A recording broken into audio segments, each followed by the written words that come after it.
El libro de Alfredo Edelstein, Las estructuras clínicas a partir de Lacan, el tomo 1, que es intervalo, holofrasia, locura, psicosis, psicosomática y debilidad mental. De ese tomo 1 y de las estructuras clínicas estábamos en el capítulo 4, que es el intervalo y la holofrase, la primera parte del intervalo y la holofrase. Y habíamos trabajado una cuestión preliminar. No sé si alguien recuerda que hemos leído en ese momento, cuando hemos leído una cuestión preliminar. B, hemos leído psiquiatras, médicos y medicamentos. No sé si se acuerdan algo de eso. Yo me acuerdo de algo de eso. Me acuerdo que estaba la psicología enfermando, porque ponía el nombre y todos empezaban a hablar de ese nombre y todos sentían que tenían ese síntoma, y eso era la psicología enfermando. No. Iatrogénico. C, sí, la iatrogenia estaba ahí, ¿no ve? C, la estructura normalizada. No recuerdo nada de eso. ¿Ustedes recuerdan algo? Normal. No, hemos leído eso, ¿no? Sí. Ahí estaba la pregunta: ¿qué soy ahí? Referente a su sexo y su contingencia en el ser. Es su pregunta. Esa pregunta nos deja con una cierta sorpresa, estupefactos, boquiabiertos. Es el saber, a saber, su inefable y estúpida existencia. O sea, sus objetos su yo. A saber lo que se refleja de su forma en sus objetos. Y A mayúscula el lugar desde donde se puede plantearse la cuestión sobre la existencia. Eso más o menos hemos trabajado aquí. Pero no entiendo por qué le ponen la estructura normalizada. ¿Qué es? Sí, pues. ¿El título? Sí. Sí, no, yo tampoco. No entiendo. No, normal. No, con norma. Sí, no como también. norma, sino como norma. Tal vez, porque es la formalización de la estructura normal como aquella a la que le falta al menos un elemento y persiste el deseo de reconocimiento como principio rector de la dirección de la cura. O sea, está hablando...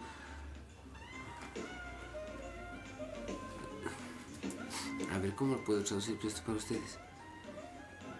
Y de repente mi comprensión dice: aparecen las nociones de noción del padre, forclusión, punto de armadillado y conjunto covariante.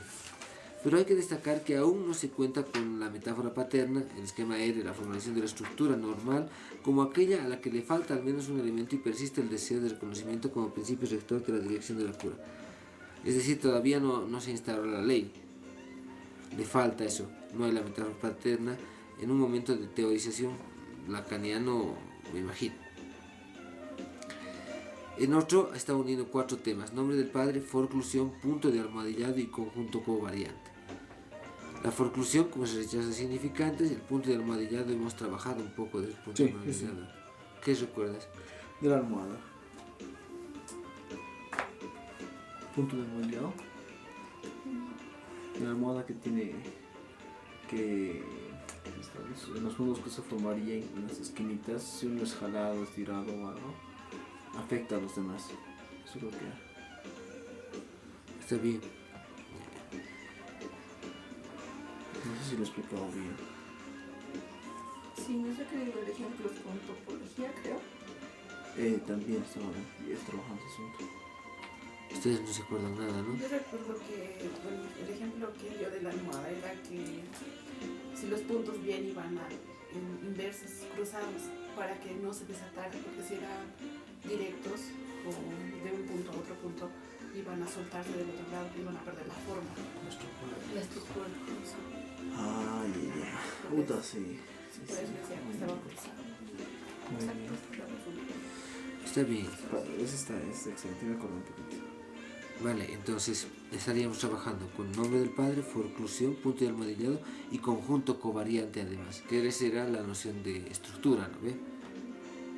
La estructura es un conjunto covariante de elementos significantes. Entonces de ahí saca este covariante.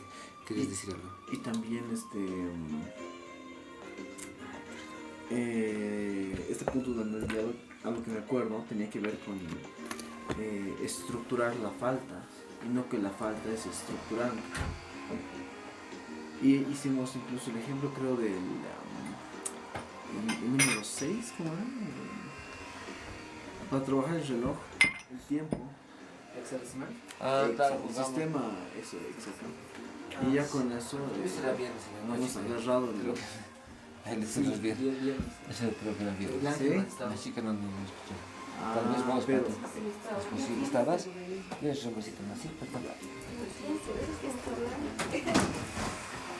Sí, pues no sé de qué están hablando. Tiempo que no te agarraron un poquito, ¿es qué? Tiempo que no vengo y No hay sujeto sin gran otro. Y la condición del primero, o sea, del sujeto, depende de lo que suceda en el segundo. Se olvida cerrar la puerta. Siempre se... El sujeto es una parte interesada en el discurso del gran otro. O sea, tiene un lugar en el discurso del gran otro, el sujeto. Y no hay sujeto sin ese gran otro. Ahí va a trazar 4 puntos en el esquema. Y esos 4 puntos ustedes lo pueden pensar como los puntos de almohadillado. Esas cosas que requieren de que algo pase en el otro para que éste se active. Dependen del otro. Igualito que lo que ha dicho. El sujeto es una parte interesada en el discurso del gran otro y no hay sujeto sin gran otro. Y la condición del primero depende de lo que sucede en el segundo. En el punto de almohadillado, la condición de lo que pasa en el primero depende de lo que pasa en el segundo. Qué rico. Esa es la otra escena. Muy, muy bien dicho. Sí, ese es el lugar. ¿Lo agarran todos? Porque de repente se repitieron la lectura y no sé cómo están comprendiendo ustedes ese... Porque es muy importante. ¿Puedes volver a decir lo último? Dije, no hay sujeto sin gran otro. Y la condición del primero depende de lo que sucede en el segundo.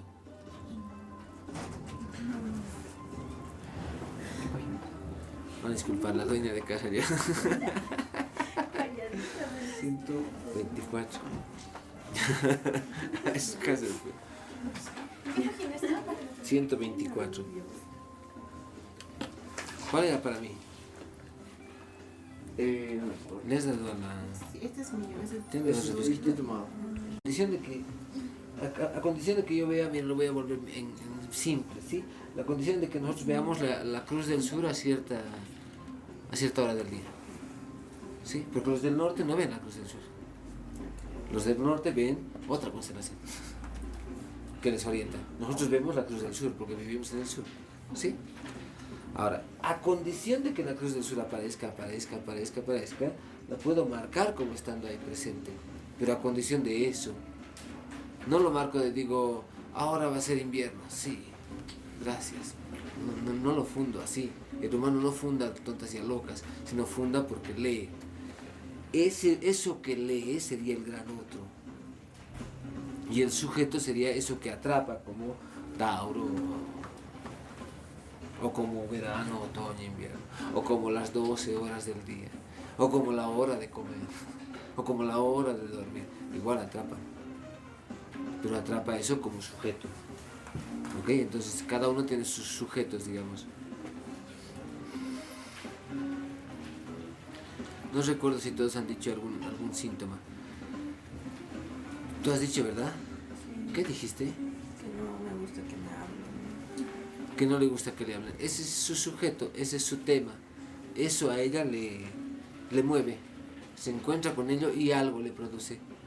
Lo que produce, como no lo pensamos, parece que produce cualquier cosa y alguna vez produce una cosa y alguna vez produce otra. No. Debe tener un sistema. Debe producir verano, primavera, verano, otoño, invierno. Primavera, verano, otoño. Debe producir en círculo. Entonces su síntoma, si le quisiéramos llamar síntoma, se va a volver a producir, pero hay que encontrar cómo son sus movimientos, cómo cambia. Me enojo, después me entristezco, después me vale verga, no, después me animo, no sé cuántos pedazos habrá ahí. Y después me vuelve a pasar. Y otra vez me vuelve a pasar lo otro, y ahí parece que hubiera desorden. Hay que sistematizarlo, hay que encontrar esos sujetos ahí, y que la persona se haga cargo de esos sujetos. No que esos sujetos se hagan cargo de ti. Por eso el sujeto, como tema o asunto, es el que atrapa. El que todo podemos decir encierra. Como un toro, digamos. Sí, como que encerrara algo, como Sí. que Comigues atrapara Está atrapado en eso. Y en eso estructura esa falta, entre comillas. Sí. Estructuramos nuestra vida también. Y lo que nos falta. Pero, si eso está claro y ¿lo entienden? Que estructuramos nuestra vida. Sí, obvio. Y porque algo nos falta, digamos. Está bien, ese es el lado de la conciencia. En el lado del inconsciente, estructuramos sin saber que estamos estructurando. Y no sé si estará bien estructurado, no, es una estructura de tipo de lenguaje, igualita que del lenguaje. Ustedes comparen el lenguaje con el inconsciente, tienen la misma estructura. No son lo mismo, uno es lenguaje y otro es inconsciente, pero igualito funcionan. Entonces el lenguaje me sirve como modelo para decir, ya, esto va a ser mi A, esto va a ser mi B, esto va a ser mi C. Tree en inglés es árbol en castellano. ¿Entienden? Lo que dice mi paciente es qué cosa en cuestión del sujeto. Entonces hay otra escena secundaria, igual que aquí hay Piscis, después invierno, verano y pisada con las matemáticas y la hora, igual aquí estás tú, consciente, aquí están tus problemas de los que te quejas y no sabes todavía que eso proviene de otra parte más fuerte, más oculta, más distante, más lejana, que todavía no has visto. Cuando veas eso, seguramente te vas a orientar mejor, pues. ¿Sí? ¿Qué harían ustedes si no ven la Cruz del Sur? Supongan que están perdidas. No tienen una brújula y les toca una noche esplendorosamente clara. Entonces mira ese... Entonces la Cruz del Sur, esto no lo conozco porque esto has visto toda tu vida. Allá vas a ir así. Esto no es, y vas a registrar recién. Si tienes suerte. En las ciudades no se ve. En las ciudades la luz que hacemos refleja y la luz que llega choca y se impiden. Entonces vemos poquito, vemos, ya no como estos hombres vivían en oscuridades casi totales. No tenían luz, excepto de día. ¿Con qué vivían? Antes de las velas, antes de poder manejar algún combustible. O ya utilizando... ¿Ah? Se adaptaba según su visión a la noche. Su visión estaba acostumbrada a ver mucho más fácilmente en la noche con la luz de la luna que con luz, que tenía poca, que de repente hasta le perjudicaba o servía para leer algún momento, no creo. ¿Entienden? Era más para hacer algo, o para la guerra, vale, sirve, pero veían mucho más que nosotros. Nosotros vemos un marco hasta aquí nomás. Nuestros ojos han cambiado de mirar a cosas más teóricas. Y lo que les estoy pidiendo o ofreciendo como psicoanálisis es que ustedes empiecen a ver esos lugares lejanos de ustedes mismos. Esa es la oferta del psicoanálisis. Que veas esos lugares lejanos por ti mismo. No es que el psicoanalista te muestre. Es que tú lo alcances. Que tú lo encuentres. Que tú te preguntes por qué. Porque la otra opción es, no me voy a preguntar por qué. Le cuento al doctor que me pasa esto. ¿Por qué? ¿Sí? Y que el doctor te diga lo que le pasa es que esto...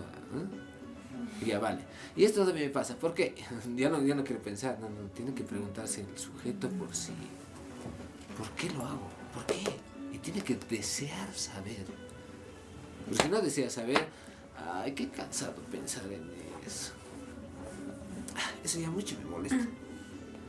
Ay, eso ya no quiero saber. Y nunca lo piensas y nunca lo afrontas y ahí se queda empujándote a ti en vez de que tú hagas algo con ello. ¿Sí cachan la metáfora? Eso, todo eso que acabo de hablar no se refiere en ningún sentido a sus cuerpos. No está su cuerpo ahí.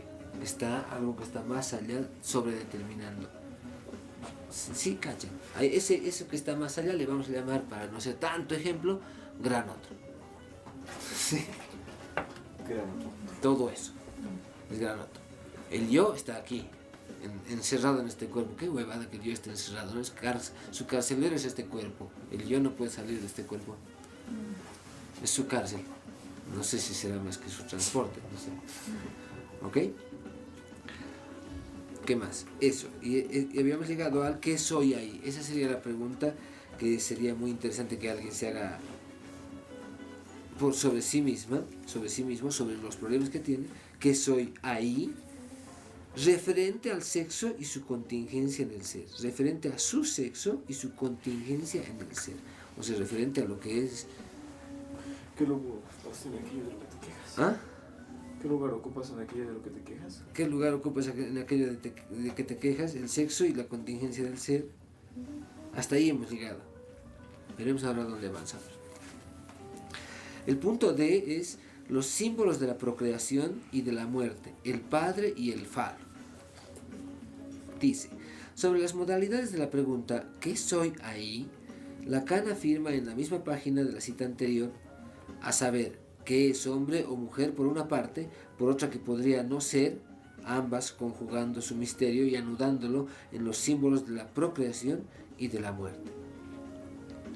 Al comienzo del capítulo se planteó la función del anudamiento de los elementos de la estructura. Aquí reaparece la cuestión. Lacan sostiene que las dos modalidades de la pregunta están anudadas mediante los símbolos de la procreación y de la muerte. Las dos modalidades de la pregunta. ¿Cuáles eran las dos modalidades de la pregunta? Una es que soy ahí y la otra modalidad de la pregunta ¿qué era pues? El efecto sujeto desde esta perspectiva de la existencia se presentifica como estupefacción. ¿Por qué? Porque la existencia, dado que es por fuera de cada uno de los elementos significantes, o sea, es inefable, cuando se presenta deja necesariamente sorprendido al sujeto. No está aquí, lo deja boquiabierto, lo deja veante, pero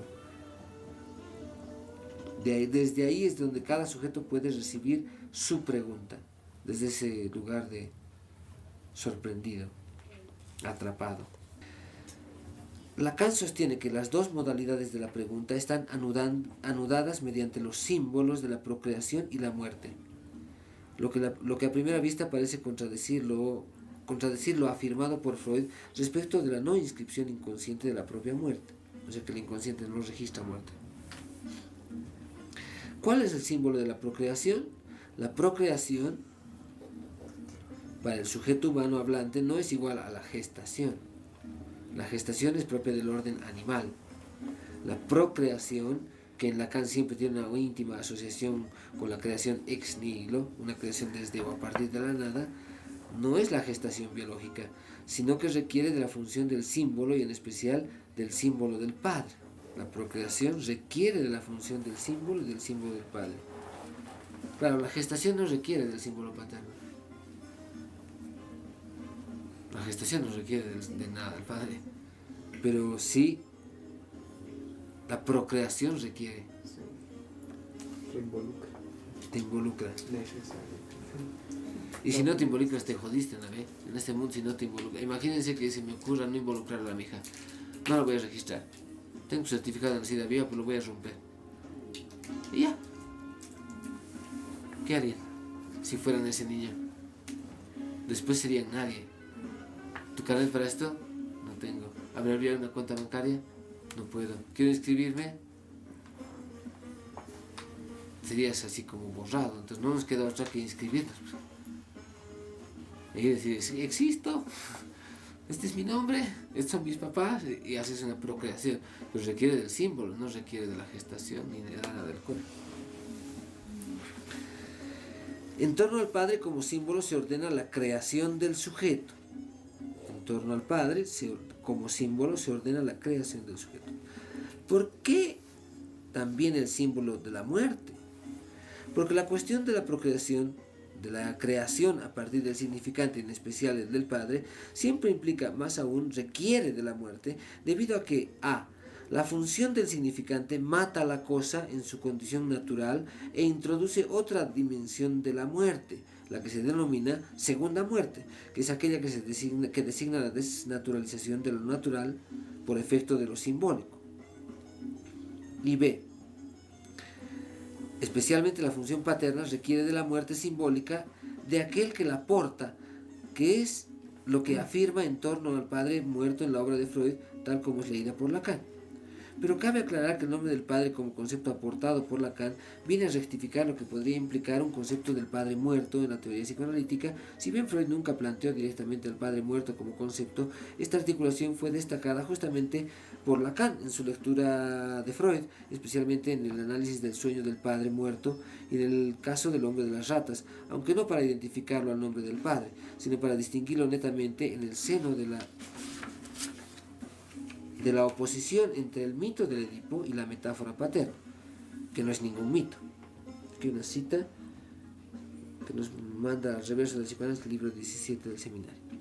El padre muerto es el padre soñado, fantaseado, anhelado o idealizado por el neurótico. Cuánto no quisiera que mi mamá sea así, o que deje de ser así, no importa. Todo lo que es fantaseado, idealizado, soñado, ese es el padre muerto. Tu papá puede estar ahí. 13 cita aquí, dice, como por ejemplo, subversión del sujeto, páginas 792, 798 y 804, el seminario libro 26, topología. Como tal es dueño de su deseo y resulta equiparable al psicoanálisis plenamente neutral. El nombre del padre es un elemento significante de la estructura y no el producto de la maniobra neurótica. Tanto el padre como la madre reciben en la enseñanza de Lacan distintas funciones, siendo ellas imaginarias, simbólicas o reales. Tanto el padre como la madre, porque ambos son padres. Y no hablamos del padre ni de la madre biológica. Hablamos de ese sujeto al que, digamos, tú le consideras tu papá, pues, a tu mamá. Tengo una paciente que me dice que su mamá la ha dejado al cuidado de sus tías y de la abuela, porque ella tenía que trabajar, me imagino. Entonces, ella se queda con sus tías, su mamá un buen día se vuelve a casar, según me dijo, y ella se queda con las tías, con dos de sus tías. Y cuando le pregunto por las tías, me dice, no, mi mamá, no, es que es mi tía, me dice, pero yo siempre le he dicho mamá. A ella le digo mamá, digo, ya, esta tía importante, está en lugar materno. No es su mamá, es su tía, ella lo sabe. Y cuando me habla de la otra tía, me dice, ella es mi tía, tía. O sea, como que está en segundo lugar, ¿entiendes? Después la vuelve a confundir, me dice, mi mami Teresa, cuando me había dicho que la otra era la mami. Y se le sale, y digo, tiene dos mamás. Y después habla de la abuelita, que se había muerto y le dejó un vacío, casi como de mamá, porque la quería mucho. Y tiene una falta de su propia mamá, que tampoco es una desgraciada, la busca, le llama, la visita también a su mamá, le ayuda en sus cosas. Ella está trabajando, ella es fisioterapeuta y tiene alrededor de los 30 está, ¿sí? Y viene como una persona sin problemas. Le digo, ¿cómo está? Me ha llamado, ¿en qué le puedo ayudar? Y me dice, no, la verdad es que estoy bien, mis tías me han mandado. Y mi mamá. Le digo, ¿y para qué ha venido entonces ella, no? Y digo, bueno, me escucho un rato más y después le digo, bueno, ¿y en qué te puedo ayudar? Si todo anda bien, sé que has venido, ¿en qué te puedo ayudar? Bueno, no, es que ellas dicen que yo soy que exagero las cosas, porque se ha muerto su perrito y está entrando como en depresión, y parece que exagera. Por lo menos sus tías, o sea, sus mamás, le dicen, estás exagerando, estás muy triste, anda al psicólogo. Hace unos meses atrás terminó con su chico y entró en una depresión, no hace unos meses atrás, hace un par de años, que terminó con su chico, entró en depresión jodida, me buscó y nunca vino. Y después le viene la muerte del perrito, ya está bastante superado la relación de pareja, y el perrito la vuelve a hundir. Entonces la familia dice, si va a estar deprimida, sino que no se vuelva a deprimir igual, no es cierto. Anda al psicólogo, también hay esa posesión del otro. Que ahí estoy leyendo otra escena, ¿entiendes? Me estoy poniendo en otro lugar. Que no sería extraño que las tías piensen así, que la vean triste a tu sobrina querida, por tiempo con el chico, y ya está saliendo de eso y se le muere el perrito, mierda, ¿no ves? Es natural pensar así. Entonces veo eso, pero ella apenas si me suelta datos, tiene mucha desconfianza, muy desconfianza, aunque ella te habla muy confiada, tranquila, te dice nomás, no actúa desconfiada, pero en su historia tiene así cortes. Porque el tiempo que yo estaba ¿enferma? Le digo, sí, estaba enferma, tenía un problema médico, entonces no me quiere hablar de eso, me esquiva el tema, ¿entiendes? Se supone que debería ser abierta, pero no. Todo eso que les estoy diciendo es respecto del padre, ¿entienden? Como el padre ahí funciona, en este caso dos mamás, pero sus mamás son padres, y son padres no biológicas, sino padres como función simbólica, como ley, como gran otro, justamente. Ese es un gran otro que se plantea para cada uno. ¿Y la madre cómo es en función? Podríamos resumir una frase. ¿Cómo?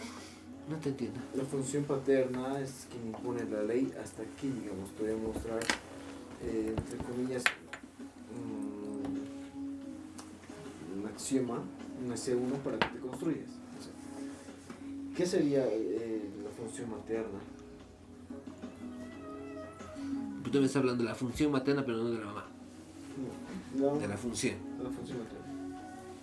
Es igual que la función paterna, es incluirte en la cultura, que asumas el mundo simbólico, que aprendas las palabras, que aprendas a lavarte, que aprendas a cumplir, que aprendas que entres en el mundo simbólico. Esa es la función del papá y de la mamá.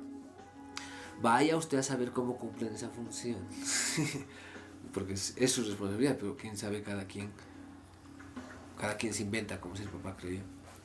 Si entienden así el padre, entonces tanto el padre como la madre reciben en la enseñanza de Lacan distintas funciones, siendo ellas imaginarias, simbólicas o reales. Entonces, a veces, o puede ser al unísono o por separado, tanto padre como madre cumplen funciones simbólicas, imaginarias o reales. En este desarrollo se hace hincapié en la articulación del padre, con lo que es específico su función simbólica en la creación. El sujeto hablante nace en un mundo donde necesariamente existen sujetos antes y simultáneamente a él. Con relación al surgimiento de un sujeto, la creación responde a la siguiente pregunta: ¿de dónde o cómo surge un sujeto? El sujeto, aunque nunca deje de estar encarnado en un cuerpo, implica una existencia simbólica. Es un objeto simbólico. Como tal, nace a la existencia y a la vez es asesinado mediante todos los tú eres. ¿Qué vas a hacer, Tú naces bien lindo, soy yo. Y el otro dice, tú eres niña, tú eres bueno, tú eres malo, tú eres esto, tú. Te lo dice también en Naceres. Mucha, y te mata a tu propio tú. Qué malos somos los humanos. Somos una peste. O lo simbólico es la peste.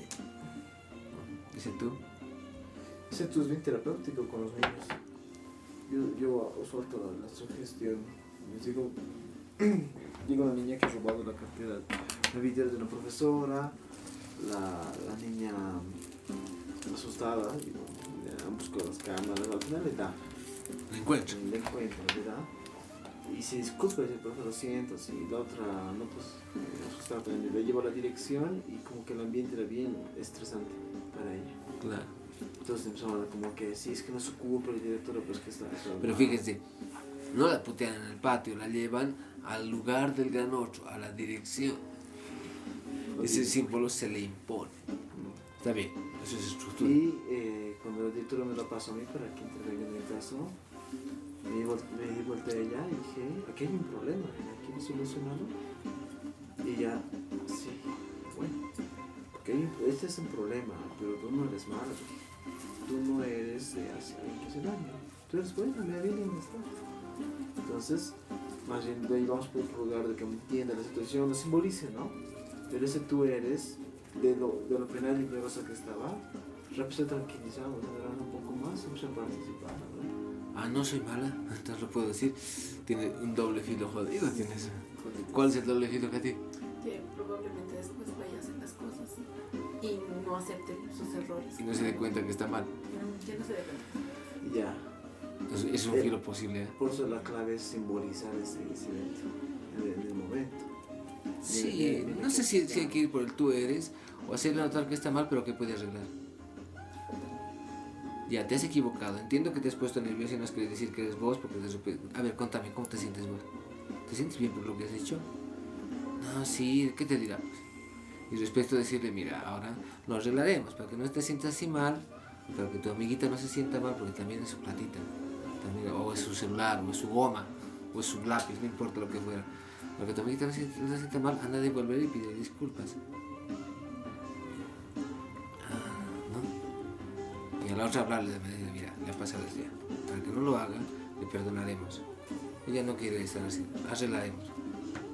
Es una vía proactiva para los niños posible. La vía que él sigue es otra vía posible. ¿Quién te dice qué vas a decir ahí? ¿Quién te dice qué vas a decir ahí? Cada uno se dice. Si ustedes estuvieran en ese lugar, ¿cómo lo dirán? Van a tener una forma de decirlo y van a tomar ciertas posiciones respecto de esto es mejor para este niño o esto es peor, o de repente no me importista. Ay, ahora, ¿qué hacemos? Llamen a su mamá. Llamen a su mamá. Podría ser muy legislativa. Ha robado, expulsada por lo menos una semana del colegio. Pero podría ser bien legislativa, podría ser también. No sé si la poco legislativa es buena, no sé si la muy legislativa es buena, no sé si son malas, depende cómo le llegue a ese niño en particular. Exacto. También de repente le ayudaba a que se sienta mejor ella y no se sienta triste. Pero has dejado un arma de doble filo. Ya. Porque ahora puede alzar más y no sentirse mal porque ya no es culpable. Ya. Podría tomar esa vía. O podría tomar la vía de mejor no lo vuelvo a hacer porque esta cosa no quiero volverla a pasar. También, ¿sí? Ese tú eres, dependería, para que quede así como que, no sé cómo decirlo, como una marca, tal vez, para que quede bien impreso tal vez en lo que sea un niño o un adulto, depende de la edad o depende de quién te lo diga o en qué circunstancia. De todo. De cualquier cosa, o sea, puede No de cualquier cosa, porque todo generalmente influye. a los niños es precisamente lo que más les pareciera que les llega con más fuerza. La edad influye en el sentido de que puede ser más o menos sensible ese niño. Entonces De adultos se recuerda, esta vez que me han dicho esto, y cuando era niño, y tienes el recuerdo. está bien, tú estás preguntando que qué se necesita para que algo se marque más. Ucha, se necesita que sea significante, simplemente, en última instancia. Pero ese significante cobra tantos colores que hacer la catalogación sería imposible. Sería tanto decir, a este niño le han tirado un putazo, le han tirado una paliza, y así se ha marcado. Desde el día de hoy me acuerdo la paliza que me da mi viejo. Pero gracias a eso soy hombre, gracias a eso soy responsable. Hay gente que te sale por la culata. Hay gente que se queja y dice, nunca se lo voy a perdonar. ¿No? Hay gente que dice, es que yo lo amo, pero no le puedo disculpar. Esos problemas son el padre, tu edad, la coyuntura, la forma de decir, el lazo afectivo que tienes con la persona. Entonces no pierdas, se hacen tantos elementos que puta, duele la cabeza. Entonces el psicólogo no se hace lío con los elementos, no los toma muy en cuenta. Lee los elementos más chicos, resume, reúne los elementos que más van apareciendo y se olvida de si es el tío, el golpe, el grito, o de repente se lo dijeron con mucho cariño, con tanto cariño que por mi abuelita jamás lo haría, digamos. Entonces son muchos factores. Hay que reducir a la otra vía. ¿Cómo es que se marca? Es buena tu pregunta. No qué marca, sino cómo es que eso se marca. Y eso en cada sujeto hay que leer cómo se ha marcado en esa persona en particular. Justamente la pregunta implica las dos respuestas.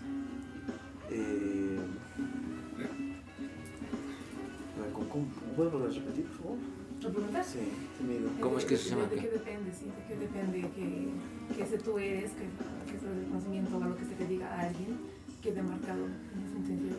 Bueno, primero yo me quedaría con lo que dijiste de lo que esa situación, que no siempre tiene que decirte una persona, sino que esa situación, todo ese momento, es bien significante para ese sujeto. Y quien es ser bien significante, hay una razón por qué es ese momento significante y no otro. Entonces debe haber un funcionamiento, ¿no? Y con eso necesariamente tienes que construir esa lógica que te permite entender ese momento significante. Ahora, ¿Qué es diferente para cada persona? míralo en el espejo. No es ese momento que que tienes que entender, sino es ese momento que se escribe ahí. Nosotros somos como un globo de papel maché. ¿Alguna vez hicieron un globo de papel maché? ¿Cómo hiciste? Cuéntanos así en sencillo. Ya, una careta, digamos. ¿Cómo es eso? Solamente se infla el globo y se pega papel maché en toda la superficie y luego se revienta y se queda. Ya. Ahora imaginen que no vamos a hacer barro del papel, pero lo que vamos a hacer es ponerle una capita de papel y vamos a ir cubriendo con pedacitos chiquititos para que pueda hacer curva. Le vamos a poner carpicola y vamos a ir poniendo papelitos, hasta el grosor que queramos tener y va a salir bien lisito también, ¿sí? Después se lo deja secar y se pincha el globo y queda ya eso. Eso que está armado así, esos son nuestros tatuajes. ¿Por qué se queda algo sellado, marcado? Sobre todo se queda porque se repite. Gabriela. Álvaro Barrios, y se va marcando. Y se repite. Y son marcas indelebles. A mí nadie me va a decir te llamas Carlos. Nunca voy a hacer caso a Carlos, voy a hacer caso a Álvaro. Y Nelson lo he borrado. Cuando dice Nelson, oye, no, yo soy Álvaro. Ah, bueno, sí, pero ya no. O sea, los de mi colegio me dicen Nelson y se jodieron, no les respondo. Sí. Entonces, notan esos papelitos, son pedacitos de historia, pedacitos de lo que te han dicho, pedazos que han ido marcando, algunos con golpe, algunos con cariño, algunos con afecto, algunos con pérdida, con frustración, son miles de papelitos. Los miles de papelitos nos va a contar el paciente lo que pueda. Nosotros tenemos que ver qué forma. Si forma una cabeza, o forma un cuadrado, o forma un triángulo, qué forma, qué estructura tiene. Y lo que forma no es la persona, lo que forma es el globo. Entonces no vamos a ver tanto los papelitos, eso vamos a escuchar los papelitos, pero lo que tenemos que ver es el globo. O sea, qué hay ahí interior. Si les sirve la metáfora. Avanzaremos, por favor. Dice, es un objeto simbólico, como tal nace a la existencia y a la vez es asesinado mediante todos los tú eres que recibe. Articulación que, aprovechando el genio de la lengua francesa, Lacan expresa mediante la puesta en relación sobre la base de la homofonía del tú eres, y tú asesinado. Tuer, con la R más al final en francés es matar, y tú es tú eres. Existencia y muerte debidas a la acción de la relación entre los significantes, que matan, asesinan, y de los otros sujetos hablantes que nominan. La existencia puramente simbólica del sujeto es la misma que la del padre y se le asocia fundamentalmente. Si el significante del nombre del padre, que esencialmente representa el lugar desde donde se enuncia el tú eres, todo lo que posea una existencia exclusivamente simbólica no se sostendrá para el sujeto más que muy provisoria y transitoriamente. En francés el término sujeto designa sujeto, sometido o súbdito. ¿En francés? En francés. En francés el sujeto designa sujeto, sometido, súbdito, sujeto, atrapado, atado. Por eso Foucault decía sujeto sujetado. Cuando se refería. Podría ser que por eso lo decía. Pero también asunto, materia, tema, a lo que se refiere a algo respecto de lo que se habla. Eso también es sujeto. Lo que está sujeto a interpretación. El sujeto mismo, como tal, es un asunto discursivo que existe, pero que para hacerlo requiere de la función paterna. Por existencia, en este trabajo se entiende, más allá de los usos técnicos filosóficos de este término, se entiende todo lo que es o hay para un determinado sujeto o cultura, sobre la base exclusiva de la articulación del lenguaje, que solo es en lo simbólico y así no puede dejar de ser siempre lo gran otro de sí mismo. Nota 14. Como se verá más adelante, las existencias así concebidas se articulan íntimamente al agujero. Releo la existencia. Por existencia en este trabajo se entiende, más allá del uso técnico filosófico del término, todo lo que es o hay para un determinado sujeto o cultura sobre la base exclusiva de las articulaciones del lenguaje, que es solo en lo simbólico y así no puede dejar de ser siempre lo otro de sí mismo. Por estos motivos es que Lacan afirma que la teoría psicoanalítica debe ser creacionista y no evolucionista, en el sentido en que se debe dar cuenta de que el sujeto debe ser creado como existente.